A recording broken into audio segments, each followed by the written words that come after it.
Oke, baik. Assalamualaikum warahmatullahi wabarakatuh. Perkenalkan, nama saya Irfan Syahtamad dari program studi Teknologi Rekayasa Internet kelas 5B.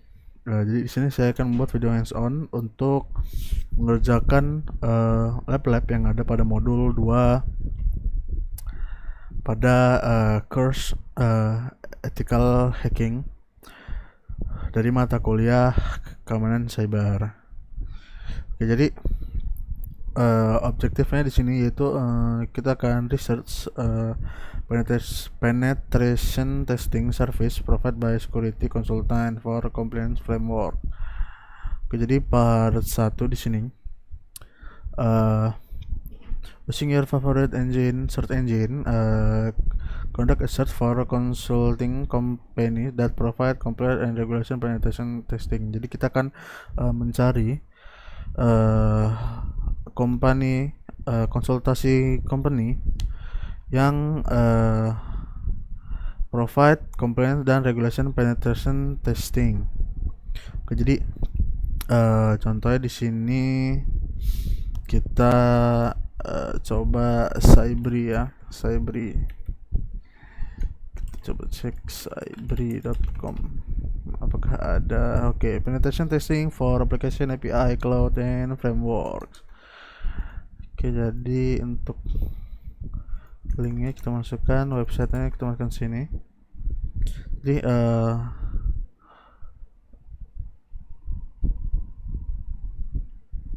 untuk domain kepatuhan apa saja perusahaan yang menyediakan layanan uji penetrasi, sebutkan domain-domain tersebut dan berikan deskripsi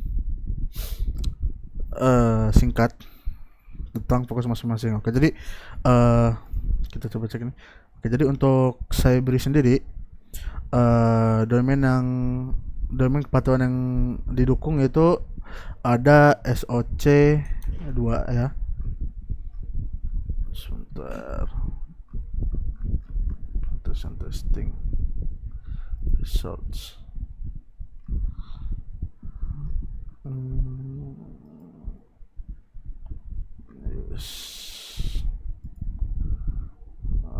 Oke.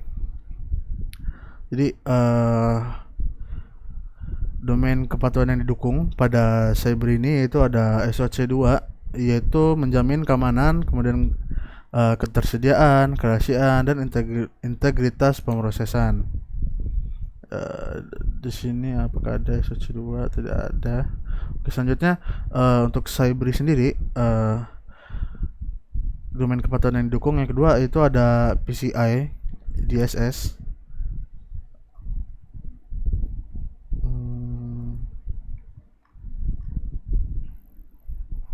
Sebentar, apakah ada di sini?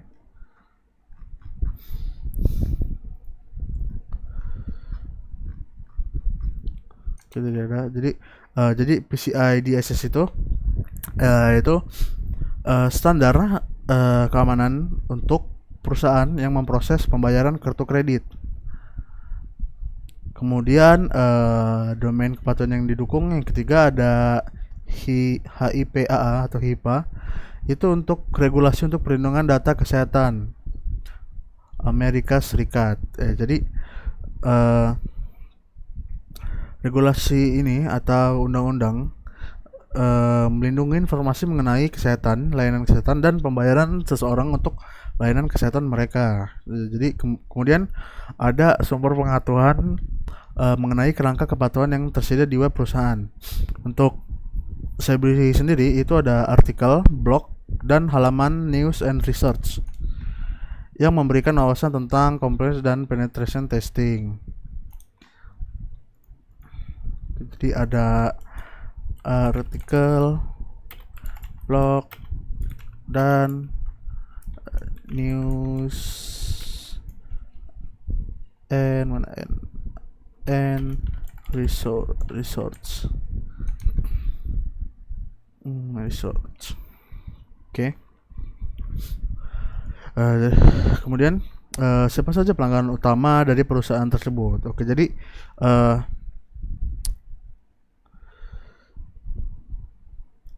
pelanggan utama dari perusahaan Cybree ini mereka menargetkan industri seperti SaaS, fintech, dan health tech.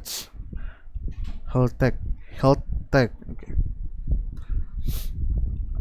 Apakah ada Sabri network testing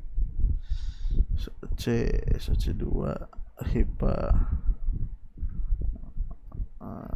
Sabri Red Team CRT Cyber Red Team.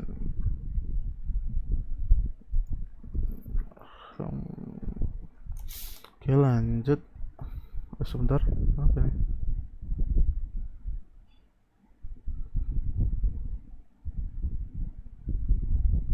Loh, kok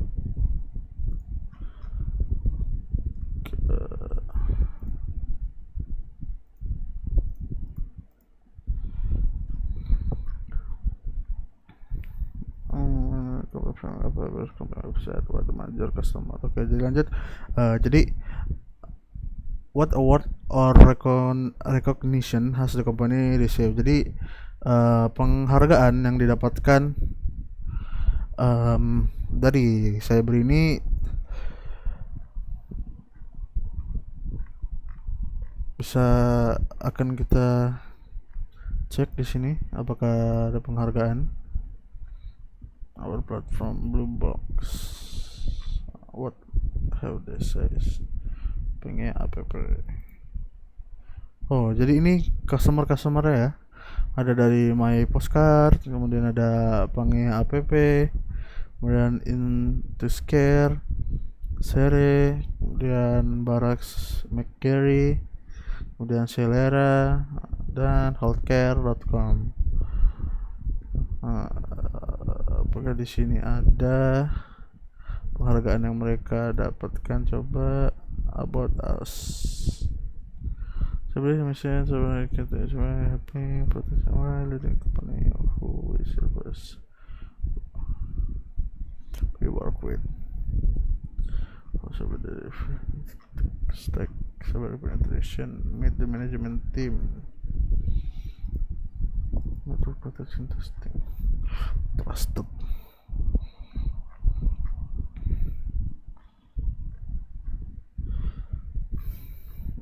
Mungkin sepertinya tidak ada penghargaan yang mereka dapat di sini, cuman kejelasannya mereka trusted by New York Industry Leader.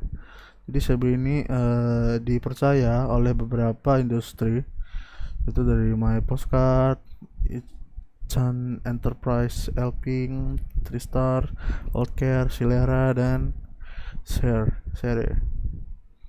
Oke, lanjut yang kedua. Di sini kita coba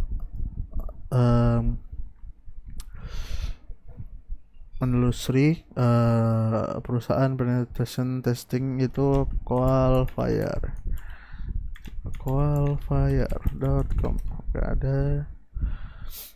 Oke, ada di sini ya. Reduce cyber simply compliance, secure AI and cloud. Appnya kita taruh di sini. Kemudian selanjutnya, untuk domain kebutuhan apa saja perusahaan menyediakan layanan uji presentasi. Sebutkan domain tersebut dan berikan deskripsi singkat. Oke, sama seperti tadi ya. Akan kita cari coba service industry healthcare that's results about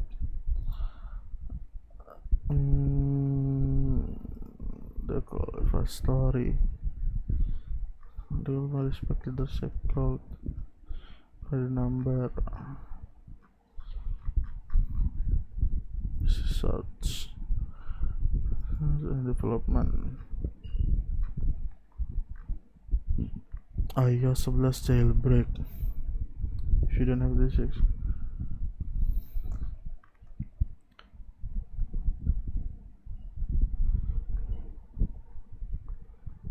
so Metasploit, Slacker, Twitter, that execution history.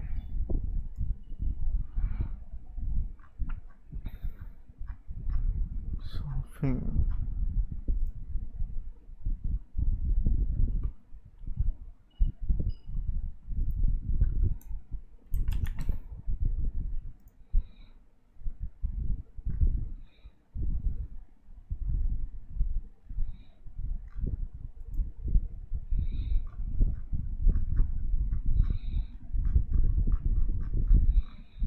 assessment, service assessment, front-end story solving, touch. Oke, jadi di sini mereka menggunakan FedRAMP itu untuk otorisasi keamanan cloud untuk layanan pemerintahan AS. Kemudian ada PCI, DSS, kemudian ada HITRUST, ISO IEC, kemudian ISO SOC itu untuk berbagai standar keamanan, dan audit untuk industri teknologi kesehatan dan militer. Oke. Sini ada banyak ya. Oke, lanjut. Jadi selanjutnya, sumber pengetahuan apa mengenai kerangka kepatuhan yang tersedia di web perusahaan. Oke, jadi pada qualifier itu, sumber pengetahuan yang ada pada website itu ada white paper, kemudian blog, serta webinar seperti penetration testing fundamental. Kemudian pelanggan utamanya dari qual ini, ada informasi tentang pelanggan, healthcare, service, security, dan more about advisor, CNCC, industry case study, vulnerable results. Oh ini ya, sheet reports, webinar, white paper. Kita about education, partner. Oke, partner ya. Oke, jadi untuk qualifier itu sendiri, mereka partnernya di sini ada beberapa partner, itu AWS atau Amazon Web Service, kemudian ada CrowdStrike, kemudian ada Google, kemudian ada Microsoft Azure dan Oracle Cloud. Kemudian untuk teknologi partner itu sendiri ada HashiCorp, kemudian Microsoft, Palo Alto, Red Hat, Splunk, Tenable, Trend Micro, Snyk, dan ServiceNow. Kemudian ada financial service and professional service partnernya ada Apax, Dragon, dan Thoma Bravo. Oke. Selanjutnya, penghargaan atau pengakuan apa yang telah diterima oleh perusahaan tersebut. Oke, kita cek education, partner contract as, research development, education and career, contact us, partner, file code with a number.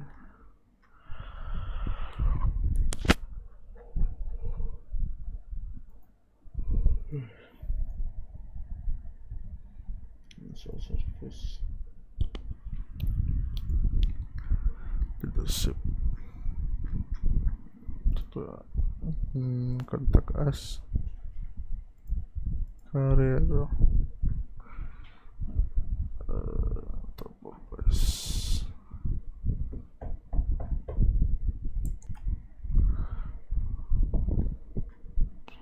Oke, mungkin ini ya penghargaan yang mereka dapatkan, yaitu teknologi industri top workplace tahun 2021, 2024, dan 2023, Globe Award World Gold Winner Women in Business. Kemudian ada USA Today Top Workplace 2024 USA.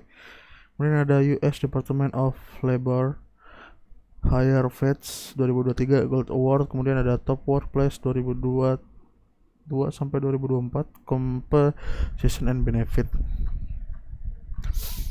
Strong Together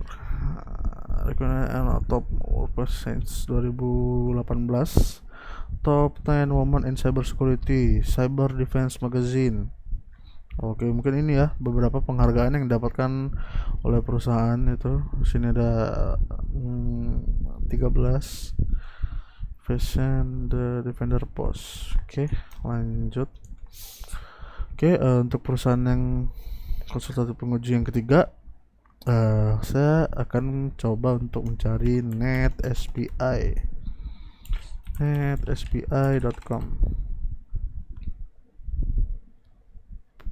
Oh, why? Oke, di sini calculating your saving with NetSPI.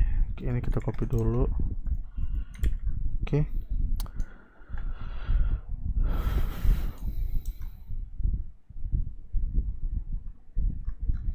Oke, kita cari untuk domain kepatuhannya apakah ada.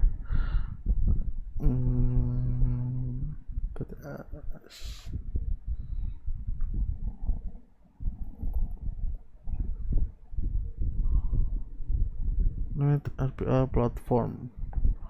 Ada PTAS, IASM, External Attack Surface Management, GASM, Cyber Asset Attack Surface Management, dan BAS, Bridge Attack Simulation as a Service. Protection as a Service. Oke, sumber pengetahuan apa mengenai rangkaian pengetahuan sedia. Jadi resorts.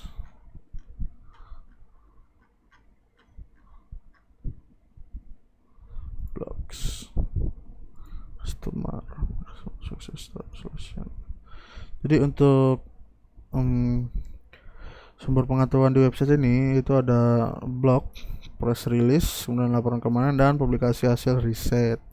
Jadi kemudian ada pelanggan utama dari NetSPI ini itu customer service stories, customer review, all customer. Oke, jadi di sini pelanggan customer ya, ada beberapa, itu ada CHUBB, partners with NetSPI to bring attack surface management ISM to its policy holder. Kemudian ada Gong save time with integration in NetSPI penetration testing as a service, PTAS, dan Nuspire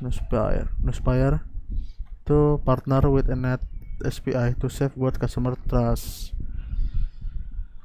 Oke, sini ada beberapa partner ya. Customer, pelanggan utama, customer review, Gartner review testimonial. Oke, ini mungkin review dari orang-orang ya. Oke, mungkin lanjut saja. Apakah perusahaan di negara Anda perlu mengikuti kerangka kerja kepatuhan yang diberlakukan oleh negara lain? Jika ya, apa konsekuensinya jika gagal memenuhi persyaratan? Oke, jadi menurut saya di negara kita, tepat untuk di Indonesia, perlu ya untuk mengikuti kerangka kerja kepatuhan yang diberikan oleh negara lain. Jadi jika perusahaan di Indonesia ini menangani data pelanggan luar negeri, misalnya data warga Amerika Serikat, Eropa, atau melakukan transaksi kartu internasional, maka wajib mengikuti regulasi global seperti GDPR dari Europe, yaitu jika memproses data warga Eropa. Kemudian ada PCI DSS, itu pada saat menerima atau memproses pembayaran kartu kredit. Kemudian ada HIPAA seperti yang tadi, itu untuk bekerja sama dengan layanan kesehatan di AS. Kemudian apa sih konsekuensi jika gagal memenuhi atau mematuhi, yaitu kita akan mendapatkan denda besar, misalnya GDPR sampai sekitar 20 juta euro atau 4% omset global. Kemudian sanksi regulasi seperti larangan memproses data, kemudian kerusakan reputasi atau kehilangan pelanggan dan mitra global. Oke, jadi mungkin itu saja lab 219. Lanjut ke lab 229, yaitu lab pre-engagement scope and planning. Oke, di sini ada topologi ya. admin, warehouse, finance, customer service, typing, information technology. Itu di sini ada LAN, kemudian data center di MZ.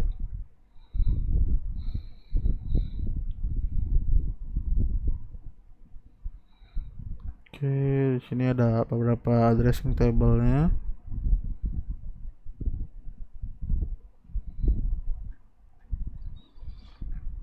Objective, get penetration testing scope.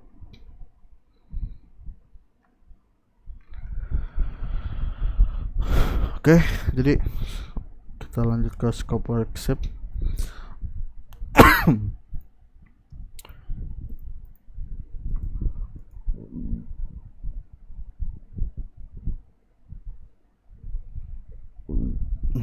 Jadi yang pertama di sini, apa kekhawatiran keamanan terbesar klien? Jadi kekhawatiran yang pertama yaitu serangan ransomware atau malware yang mengkompromikan sistem gudang dan pengiriman. Kemudian ada penyerangan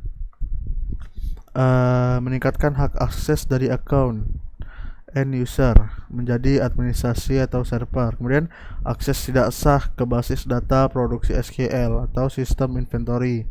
Kemudian sistem atau aplikasi yang tidak diperbarui, patching, dan rentan terhadap eksploitasi.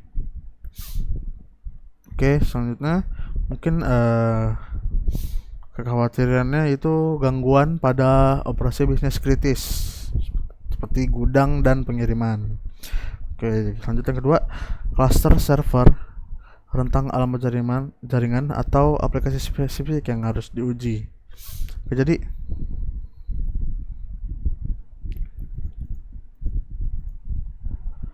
server dalam cluster operasi dan logistik, rentan alamat IP-nya itu 172.172.26 hingga 172.27. Itu untuk 172-nya itu sendiri ada di VLAN 50 sampai 55 ya. Kemudian yang 27 ada di VLAN 80 sampai 85. Oke, kemudian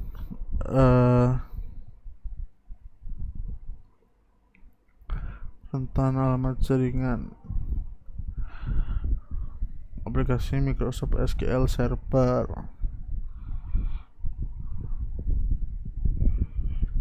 Lanjut, cluster server jaringan atau aplikasi spesifik apa yang secara eksplisit tidak boleh diuji. Oke, yang cluster server administrasi dan dukungan Amazon dan rentan alamat IP. Amazon ada di VLAN 10 sampai 25 10 sampai 25 rentan IP dengan 172.25.00/16. Kemudian sistem produksi yang mendukung storefront Amazon, kemudian layanan e-commerce eksternal yang ada di host di Amazon. Itu aplikasi yang tidak boleh diuji ya. Selanjutnya, apakah pengujian akan dilakukan pada lingkungan produksi langsung atau lingkungan pengujian? Oke, jadi sebagian pengujian besar akan dilakukan pada sistem produksi. Hanya pengujian SQL Server yang bersifat intrusif yang akan dilakukan pada sistem pengembangan, bukan produksi. Lanjut, apakah uji penetrasi akan mencakup pengujian jaringan internal? Jika iya, bagaimana akses akan diperoleh? Oke, jadi uji penetrasi ini akan mencakup pengujian jaringan internal, termasuk dalam scope. Kemudian akses diberikan melalui VLAN terisolasi di Departemen IT. Departemen IT.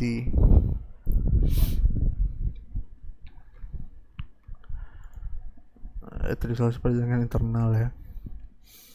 Nah, selanjutnya, apakah sistem end user termasuk dalam scope? Jika ya,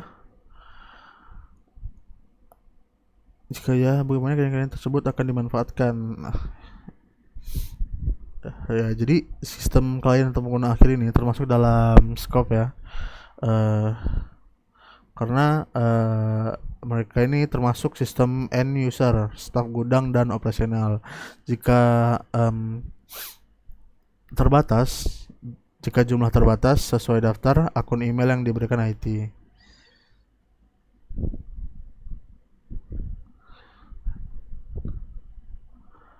Selanjutnya, apakah rekayasa sosial? Oh, tidak ya. Ternyata sistem klien pengguna itu tidak termasuk dalam cakupan.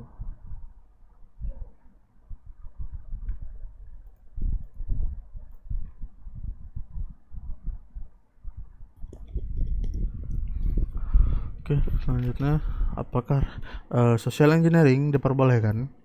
Jika ya, apakah dibatasi? Jadi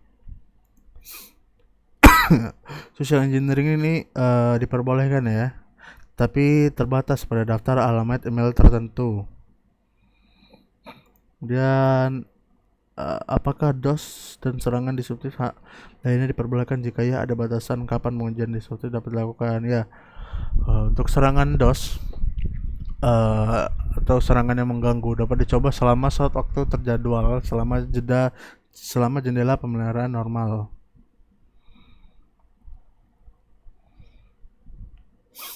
Kemudian, apakah perangkat yang dapat mengaruhi hasil uji penetrasi? Jika ya, saja. Oke, jadi ada perangkat keamanan yang diterapkan termasuk firewall dan sistem IDS. Kemudian firewall lokal pada tiap server, kemudian DNS internal dan DNS internal seperti Microsoft Active Directory, kemudian ada DNS eksternal Linux DDNZ.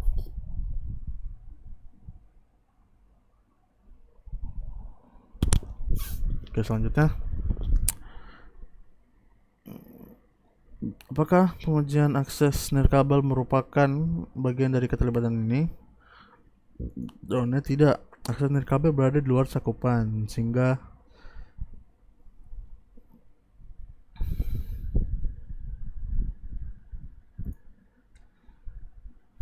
apakah layanan web termasuk dalam cakupan pengujian? Tidak, layanan web tidak termasuk dalam cakupan pengujian. Apakah karyawan mengetahui adanya pengujian dan jangka waktu pelaksanakan? Tidak, hanya manajer tepi dan staf IT mengetahui tes dalam jangka waktunya. Di mana pusat data klien secara spesifik berada?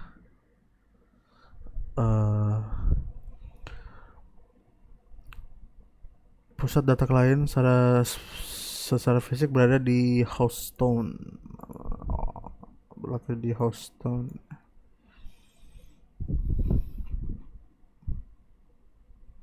Oke, lanjut.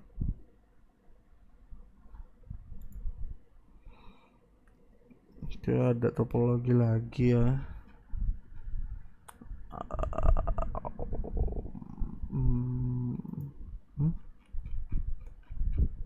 Kok sama?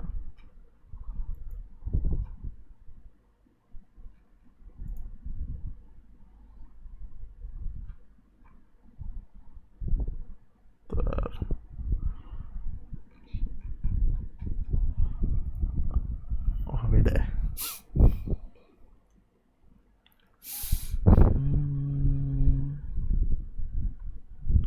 Penerjemahan.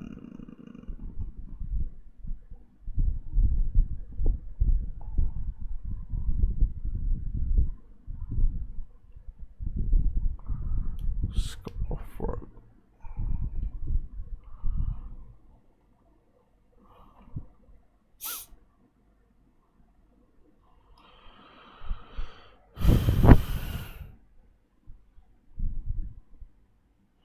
Oke. Jadi di sini yang pertama ada pihak-pihak dalam perjanjian, yaitu pihak pertama itu ada klien. Kemudian pihak kedua ada penyedia jasa pentesting.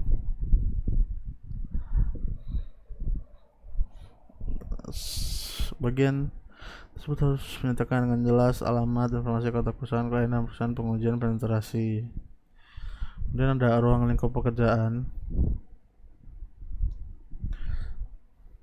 Jadi untuk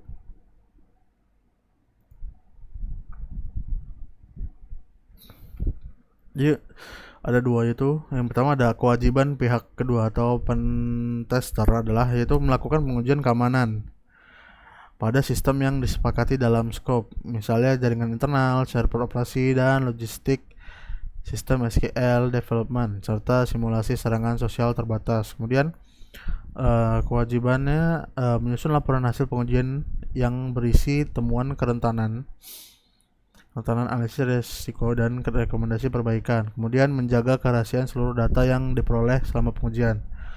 Dan melaksanakan pengujian sesuai dengan jadwal dan aturan yang telah disetujui tanpa menimbulkan gangguan di luar kesepakatan. Kemudian yang kewajiban pada pihak pertama atau klien itu memberikan akses atau dokumentasi dan informasi yang diperlukan untuk melaksanakan pengujian. Kemudian klien harus memberikan izin resmi tertulis untuk melakukan pengujian. Kemudian memberitahu kepada tim IT internal terkait adanya aktivitas pengujian hanya pihak yang relevan. Kemudian melakukan pembayaran sesuai dengan kesepakatan biaya dan jadwal. Kemudian di sini jangka waktu. Untuk jangka waktunya itu sendiri, penguji akan dimulai 2 minggu setelah penandatanganan kontrak dan NDA. Kemudian periode pengujiannya 30 hari kalender. Kemudian penyampaian laporan akhir maksimal 60 hari kalender sejak dimulainya pengujian. Kemudian ada biaya penagihan dan rincian pembayaran.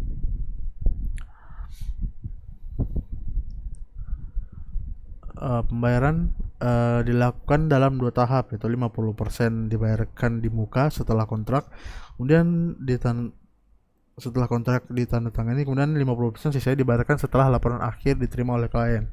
Semua biaya tambahan terkait peralatan, software, atau sumber daya lainnya yang diperlukan selama pengujian akan diinformasikan dan disetujui terlebih dahulu oleh klien. Selanjutnya, pemutusan kontrak untuk perjanjian dapat diakhiri sebelum waktunya apabila yang pertama, salah satu pihak gagal memenuhi kewajibannya dalam kontrak ini. Kemudian yang kedua, terjadinya pelanggaran serius terhadap hukum atau ketentuan peraturan yang berlaku. Kemudian yang ketiga, klien memberikan pemberitahuan tertulis minimal 4 hari sebelumnya untuk penghentian kerjasama. Kemudian yang keempat, terjadi keadaan kahar atau force majeure seperti bencana alam, perang, atau keadaan darurat nasional. Oke, lanjut ke 2.3.3.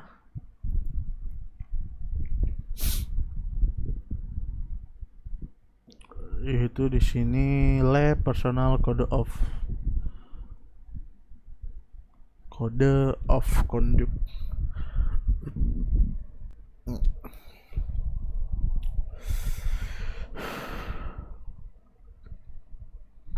Oke, jadi di sini ada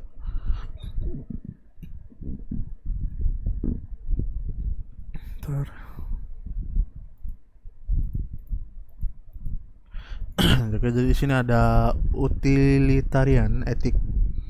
Itu prinsip dasarnya adalah tindakan yang benar adalah yang menghasilkan manfaat terbesar bagi jumlah orang terbanyak. Keputusan diambil berdasarkan dampak positif atau negatif terhadap kesejahteraan bersama. Kemudian yang step kedua yaitu right approach. Itu setiap individu memiliki hak dasar yang harus dihormati dan dijaga, seperti hak privasi, hak atas keamanan, hak atas kebebasan berpendapat, dan lain-lain. Keputusan etis diambil dengan melindungi hak tersebut. Kemudian ada common good approach. Itu tindakan yang benar adalah yang memajukan kesejahteraan umum dan memperkuat masyarakat secara keseluruhan. Fokusnya adalah kepentingan bersama, bukan kepentingan individu atau kelompok kecil. Kemudian step 4, fairness or justice approach. Itu keputusan etis harus berdasarkan keadilan, perlakuan yang setara, dan tidak diskriminatif. Semua orang diperlukan secara adil dan setara sesuai aturan yang berlaku. Oke, kemudian bagian kedua, kode etik penelitian. Berdasarkan riset Anda, buatlah daftar berisi setidaknya 10 item daftar isi yang berurutan yang penting hingga yang paling tidak penting. Oke, jadi di sini ada ya beberapa, ada 10 jawaban itu. Yang pertama itu adalah informasi yang tersimpan di komputer harus diperlakukan sama seriusnya dengan kata-kata tertulis atau tulisan. Kemudian yang kedua ada hormati privasi orang lain. Kemudian yang ketiga ada pembuatan dan penggunaan malware adalah ilegal dan tidak boleh dilakukan. Kemudian yang keempat, tidak boleh menghalangi orang lain mengakses informasi publik. Dan yang kelima ada membanjiri sistem orang lain dengan informasi yang tidak diinginkan adalah tindakan yang tidak etis. Mungkin ini membanjiri ini maksudnya DDoS ya. Kemudian 6, mengirim pesan yang tidak pantas melalui email atau obrolan dilarang. Kemudian yang 7 ada melakukan tindakan yang merusak komputer. Kemudian yang ke-8 ada patuhi standar hukum. Yang 9 jadilah orang yang dapat dipercaya. 10 jaga kerahasiaan. Oke, bagian ketiga. Kode etik memberikan pedoman. Buatlah kode etik profesional pribadi dengan menyusun daftar minimal 10 item. Daftar ini harus berurutan dari yang paling penting hingga yang paling tidak penting. Tantangannya untuk mengatur prinsip-prinsip etika dan praktik batasan etis Anda. Oke, jadi di sini ada jawabannya. Kode etik pribadi sebagai ethical hacker itu yang pertama, saya akan selalu menggunakan komputer dengan cara yang memastikan pertimbangan dan rasa hormat bagi manusia lain, termasuk privasi mereka. Kedua, saya tidak akan menggunakan komputer untuk menyakiti orang lain. Yang ketiga, saya tidak akan menggunakan komputer untuk mencuri. Dan yang keempat, saya tidak akan mengintip file komputer orang lain.